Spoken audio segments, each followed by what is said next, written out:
الحمد لله الحمد لله وكفى وسلام على عباده الذين اصطفى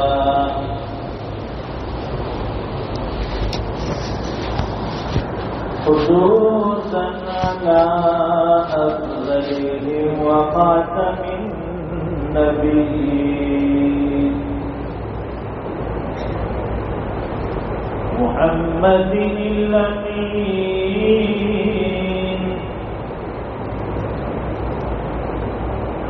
وعلى آله وصحبه أجمعين.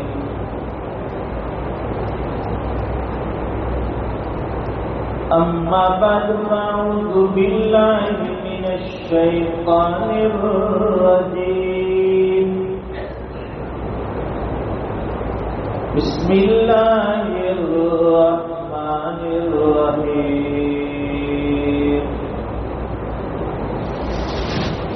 كل نفس ذائقة الموت وإنما توفون أجوركم يوم القيامة فمن زحزح عن النار وأدخل الجنة فقد فاز وما الحياة الدنيا إلا متاع الغرور. صدق الله العظيم. اللهم صل على سيدنا ومولانا محمد وعلى آل سيدنا محمد وبارك وسلم. بزرگوں اور دینی بھائیوں،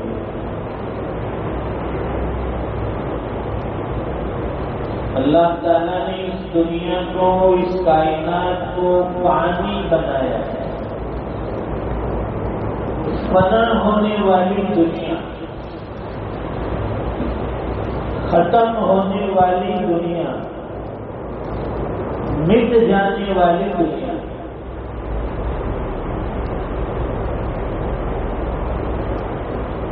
یہ انسان کے عارضی رہائش گاہ.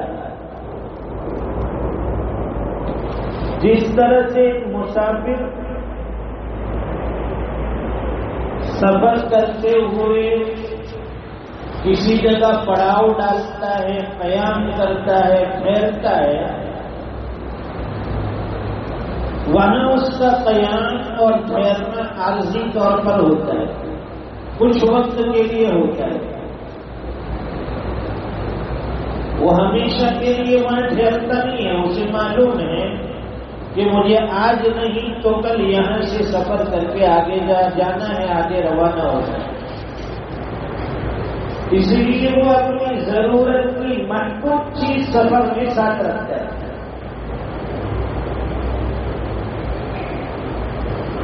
اور زیادہ ساز و سامان مسافر کے پاس نہیں ہوتا ہے اور وہ اس کی فکر بھی نہیں کرتا ہے. اس لیے کہ سامان سفر میں جتنا زیادہ ہوتا ہے آدمی اتنا پریشان ہوتا ہے. اس کو سنبھالنا مشکل، اس کو اٹھانا مشکل. اس لیے بقدر ضرورت سامان لے کر وہ سفر میں چلتا ہے. سفر ختم ہونے کے بعد وہ اپنے وطن کی طرف، اپنے گھر کی طرف لوٹ جاتا ہے. یہی حقیقت دنیا کی زندگی کی ہے. ہر انسان کی یہ حقیقت ہے کہ وہ دنیا میں مسافر بن کر آیا. عارضی طور پر اس کی یہاں رہائش ہوگی، عارضی طور پر انسان دنیا میں ٹھہرتا ہے. اب ظاہر ہے کہ جب عارضی طور پر ہمیں ٹھہرنا ہے تو یہاں ساز و سامان کا زیادہ رکھنا اور اس کے لیے دوڑ دھوپ رات بھی نہیں کرنا کوئی مطلب نہیں ہے. سب چھوڑ کر یہیں سے جانا ہے. اس لیے سکندر بادشاہ جو تھا اس نے وصیت کی تھی میرے انتقال کے بعد جب مجھے جنازے میں اٹھا کر لے جاؤ تو میرے دونوں ہاتھ کفن سے باہر رکھ دینا. کیوں؟ اس لیے کہ لوگوں کو پتہ چلے کہ یہ وقت کا بادشاہ ہے. اس کے پاس کسی چیز کی کمی نہیں تھی. ساری سہولیات، سارے اسباب راحت سب کچھ موجود تھا. لیکن وہ دنیا سے اس حال میں جا رہا ہے کہ دونوں ہاتھ خالی ہیں. آتا ہے انسان دنیا میں خالی ہاتھ، جاتا ہے دنیا سے خالی ہاتھ. جب آیا تھا تو اس کی باڈی پر، جسم پر کپڑا نہیں تھا، اور جب جا رہا ہے تو بھی اس کا خود کا کپڑا نہیں ہوتا، کوئی اور اسے کفن پہنا دیتا ہے.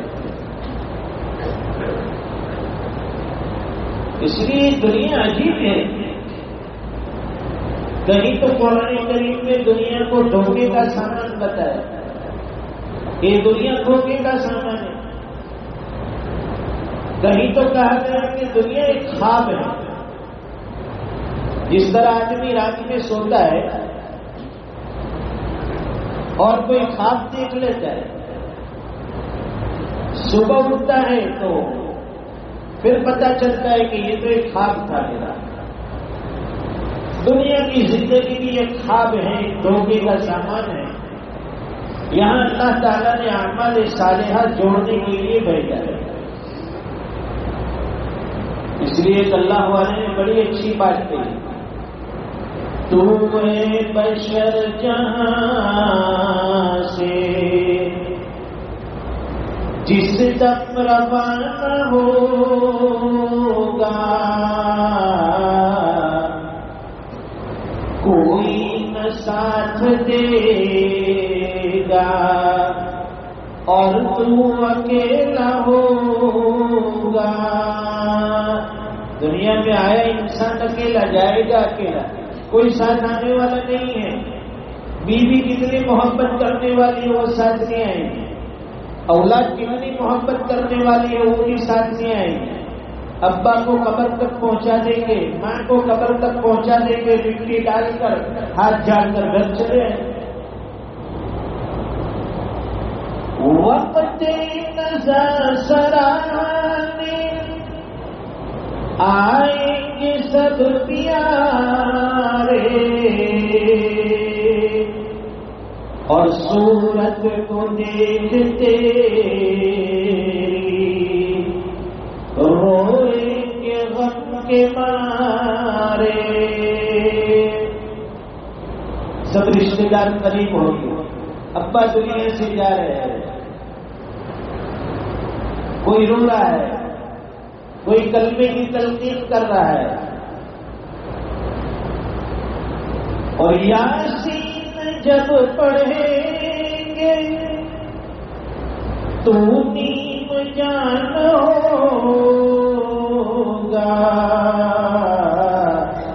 تو اے بشر جہاں سے جس دم روانہ ہوگا کوئی نہ ساتھ دے گا اور تو اکیلا ہوگا. جب جسم سے روح نہیں نکلتی تو پھر لوگ کلمہ دیتے ہیں، یاسین شریف پڑھتے ہیں کہ بھائی ابا کی روح آسانی سے نکل جائے، امی کی روح آسانی سے نکل جائے. ہمارے رشتے دار کی روح آسانی سے پرواز کر جائے. یہ دنیا کی حقیقت ہے دوستو. ایک دن آئے تھے، ایک دن جاتا ہے. ساتھ میں انسان کے اعمال ہوں گے. قرآن کریم میں اللہ فرماتے کل نفس ذائقۃ الموت، ہر جاندار کو، ہر زیرو کو موت کا مزہ چکھنا ہے. انسان ہو، جنات ہو، فرشتے ہو، سب کو موت کا مزہ چکھنا ہے. سب کی باری آتی ہے اور بڑی سخت چیز ہے موت. اس لیے دعا سکھائی گئی، دعا مانگی اللہم انی اعوذ بک من غمرات الموت وسکرات الموت. اے اللہ موت کی سختی سے نجات عطا فرما، سکرات سے ہمیں بچا لے. اللہم بارک لی فی الموت وفیما بعد الموت. اے اللہ موت آسان عطا فرما. نیک لوگوں کی روح کیسے نکالی جاتی ہے؟ جیسے ہماری ماں بہنیں آٹے میں سے بال نکال دیتی ہے، فرشتے اس طرح اس کی روح نکال دیتے ہیں. اور جو بندہ فاسق و فاجر ہوتا ہے، گنہگار ہوتا ہے، نافرمان ہوتا ہے، اس کی روح فرشتے ایسی سختی سے نکالتے ہیں جیسے کوئی خاردار جھاڑی ہو، کانٹے دار جھاڑی ہو، اس پر کوئی باریک کپڑا ڈال دیا جائے اور اس کے بعد اس کپڑے کو کھینچا جائے. اس کا ایک ایک ریشہ، اس کا ایک ایک داغا جیسے الگ ہوتا ہے، ایسے سختی سے روح نکالی جائے. کل نفس ذائقۃ الموت وَإِنَّمَا تُوَفَّوْنَ أُجُورَكُمْ يَوْمَ الْقِيَامَةِ. اللہ فرماتے ہیں ہمارے یہاں ناانصافی نہیں ہے، دنیا والے ناانصافی کرتے. تمہیں تمہارا اجر قیامت کے دن پورا پورا ملے گا، دیا جائے گا. قیامت کے دن اللہ پورا اجر عطا فرمائیں گے. وہاں ناانصافی نہیں ہوگی، ذرہ برابر. آگے اللہ فرماتے ہیں فَمَنْ زُحْزِحَ عَنِ النَّارِ، کہ تو جہنم کی آگ سے دور کر دیا گیا، روک لیا گیا، بچا لیا گیا. جہنم سے اس کو دور کر دیا. وَأُدْخِلَ الْجَنَّةَ فَقَدْ فَازَ، اور جسے جنت میں داخل کر دیا گیا وہ کامیاب ہو گیا. جہنم سے دوری اور جنت کا داخلہ یہ ایمان والے کی کامیابی. اور آخری آیت جھنجھوڑنے والی وَمَا الْحَيَاةُ الدُّنْيَا إِلَّا مَتَاعُ الْغُرُورِ. دنیا کی زندگی، دنیا کا سامان، دنیا کا جینا، یہاں کا رہنا سب دھوکے کا سامان ہے. یہ سب دھوکہ ہے. ساری چیزیں یہ چھوڑ کر ہمیں چلے جانا ہے. ابھی 5-6 دن پہلے ہمارے مرحوم بھائی قاری یونس کا انتقال ہوا. کسی نے سوچا کہ نہیں تھا، چلتے پھرتے. شوگر پریشر کے مریض تو تھے، دوپہر میں آرام کے لیے لیتے، گھر والے نہیں گئے ہوئے، بس وہ لیتے تو وہ آخری لیٹنا ہوا، ختم ہو گئی دنیا سے، رخصت ہو گئے، اللہ کی بارگاہ میں پہنچ گئے. بہت آسانی سے روح نکل گئی، پتہ بھی نہیں چلا. کسی نے سوچا نہیں تھا کہ یہ آرام کے لیے لیتے ہیں تو ان کا لیٹنا آخری لیٹنا ہے، ان کا سونا آخری سونا ہے، اب اس کے بعد اٹھنے والے نہیں. پوری زندگی قرآن کریم پڑھتے رہے، پڑھاتے رہے. 12 سال کی عمر تھی. 12 سال کی عمر میں ہمارے والد صاحب سے ابا نے انہیں پڑھنے کے لیے مدرسہ اسلامیہ سوری باغ پہنچا دیا. یہاں اسکول میں 5ویں کلاس میں تھے تو 5ویں کلاس میں مسلسل 2-3 سال تک ناکام ہوتے رہے، فیل ہوتے رہے. تو ابا نے سوچا کہ یہ اسکول میں کچھ چلنے والا ہے نہیں، اسے مدرسے میں ڈال دیا. بعض لوگوں نے کہا کہ جب یہ اسکول میں چلتا نہیں ہے تو مدرسے میں کیسے کرے گا؟ خیر اللہ کا نام لے کر مدرسے میں داخل کر دیا. اللہ تعالیٰ نے ذہن ایسا کھولا کہ 1.25 سال سے 1.5 سال میں قرآن کریم حفظ کر دیا. پاؤ پارا سبق سناتے تھے استاد کو، 1.25 سال میں حفظ مکمل، 1.5 سال میں مکمل. اس کے بعد کچھ عرصے کے لیے یہاں علی پور بیگام کے اندر مدرسے میں پڑھا 1-2 سال تراج مفتاح العلوم میں بھی پڑھا. پھر تجوید کے لیے صوفی بات گیا، قاری کلاس پڑھا، تجوید کی، اور پڑھتے 18 سال کی عمر میں پڑھانے کے لیے بیٹھ گئے. 18 سال کی عمر میں تو گویا 12 سال کی عمر سے اخیر تک، یعنی انتقال ہوا 52 سال کی عمر میں. تو یہ درس و تدریس کا سفر، پڑھنے پڑھانے کا یہ جو وقت ہے 40 سال کا رہا. قرآن کریم پڑھتے رہے، پڑھاتے رہے. سینکڑوں بچوں نے ان کے پاس قرآن کریم پڑھایا اور بہت سارے وہاں صوفی بات کے زمانے میں حفظ بھی کیا. بالکل خاموش طبیعت، ہنسنے بولنے والے، مدرسے کی معمولی تنخواہ پر صبر کرنے والے، ظاہری کوئی آمدنی نہیں تھی. یہی مدرسے کی جو تنخواہ، مکتب کی معمولی تنخواہ، اس پر ہمیشہ صبر کے ساتھ شکر ادا کرتے ہوئے اپنی زندگی گزارتے رہے.